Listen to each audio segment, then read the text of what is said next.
शब्द कहती, भैया एक दिन ध्रुव और उत्तम दोनों पिता उत्तानपाद की कचहरी में पहुंचे। राजा ने दोनों पुत्रों को आता देखा, बड़ा मगन हुआ। दिमाग में बात आई कि उत्तम को तो रोज ही खिलाते, रोज ही प्यार करते, क्यों ना आज ध्रुव को गोद में बिठा लूं। उत्तम को घुटनों के पास खड़ा किया। ध्रुव को राजा ने गोद में बिठा लिया। वहां एक चुगला बैठा था, और भैया चुगला चूकत है नहीं, गाय कहो छे रोय, और घर घर फूट कराए दे करे एक के। ये बात सत्य है। गांव में यदि कोई ठीक ठाक खा पी रहा है तो भी जई टेंशन में सूखे जा रहे कि इनके घर में लड़ाई ना होते। अच्छा, कोई पूरे गांव में जैसे अंधेरा है और कोई मेहनत करके अपने घर में सूरज लाइट ले आया, यानी रोशनी कर ले, तो बाकी जो गांव है ना वो ये नहीं सोचेगा कि हम भी मेहनत करें तो मेरे घर में भी लाइट आ जावे। वो तो ये प्रार्थना करेंगे, भगवान कौन सो दिन होवे जब जाके घर की लाइट बुझ जावे। अपने दुख से दुखी नहीं है, दूसरे के सुख से परेशान है कि इतने खुश कैसे। अच्छा, आपने हाथी देखा होगा, अक्सर गांव में आया करते ना हाथी आते। तो एक चीज और नोटिस की होगी, जैसे हाथी आता है ना तो बाकी पीछे दो चार कुत्ता लगे रहते हैं भौंकने पे। तो किसी ने उस हाथी से सवाल किया कि भैया जे बताओ, जे कुत्ता कैसे तुम्हारे पीछे लगे। तो हाथी कहता है, एक चीज तुमने देखी है क्या, जब हाथी आता है तो जो गांव के लोग होते हैं ना उन्हें नमस्कार करते, प्रणाम करते कि गणेश जी आ गए, देखा है।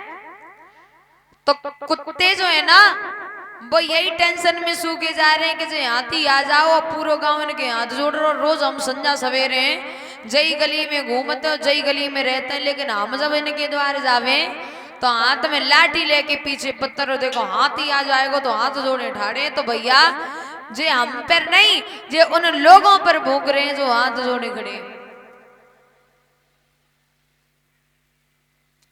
और जब आपकी कोई ज्यादा बुराई करे ना तो समझ जाओ कि बिल्कुल सही रास्ते पे चल रहे हैं, कोई गड़बड़ी नहीं है।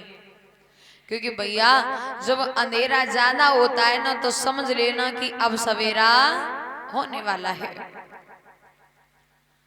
सुरुचि को एक चुगला ने जाकर के खबर दी, यहीं बैठी रही हो, वो दिन दूर नहीं जब राजा ध्रुव को अपना सिंहासन दे देंगे। सुरुचि वहां से भागी। बेटा गोद में बैठा था, हाथ पकड़ के धक्का दिया। बेटा रोता हुआ मैया सुनीति के पास पहुंचा। मैया ने सीने से लगा लिया, पूछ रही है लाल क्या बात है। तो भैया वो बेटा समझा रहा, मां कि रोई रोई कहत ध्रुव सुकुमारी, मैया मोई मौसी ने मारो।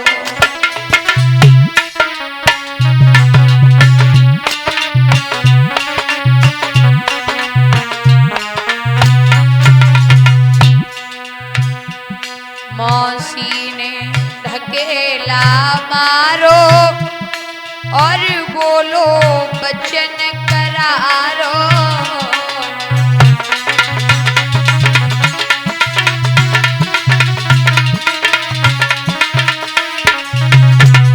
रोई रोई कहत ध्रुव सुकुमारी, मैया होए मौसी ने मारो।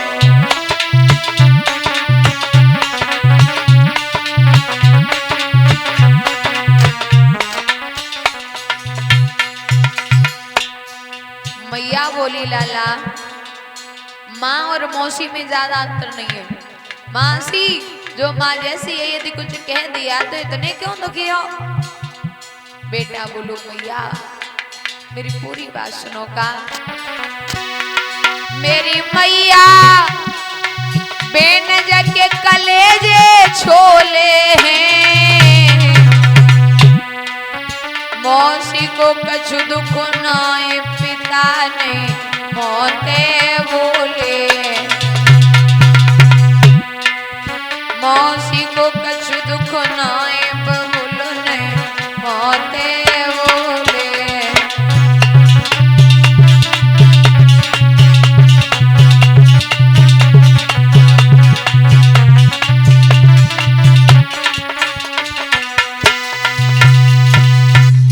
कष्ट ये नहीं है कि मौसी ने गालियां दी, दुख तो ये मौसी मुझे बिना गलती के गाली देती रही, लेकिन पिता के मुख से एक शब्द।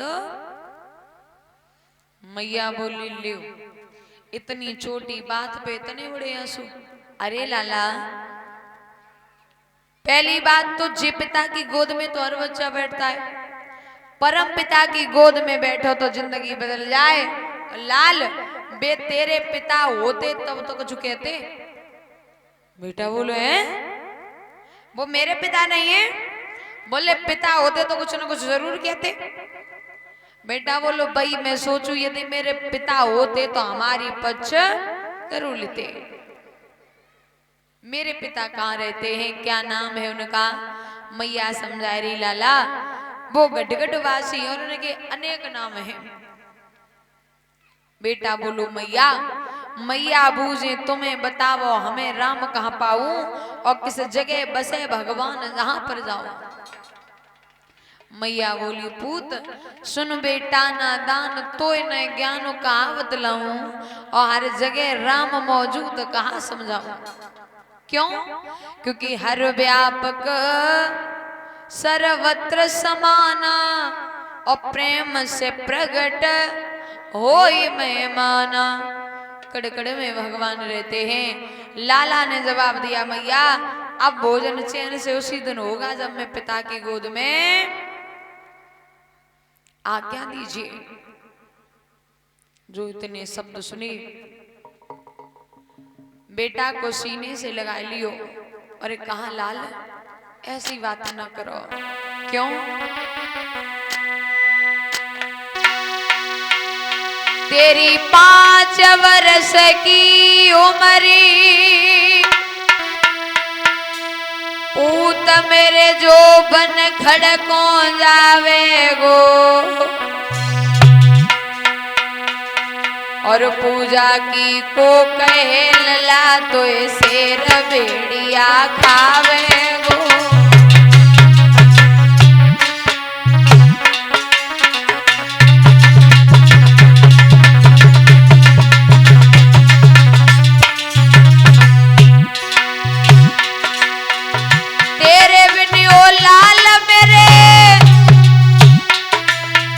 मैया प्राण गवावेगी,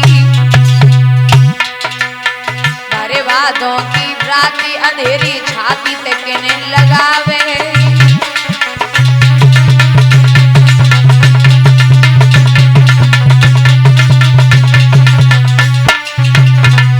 लेकिन भैया लला वैरागी हुई हो, पूत वैरागी हुई हो, बारी उमरिया में।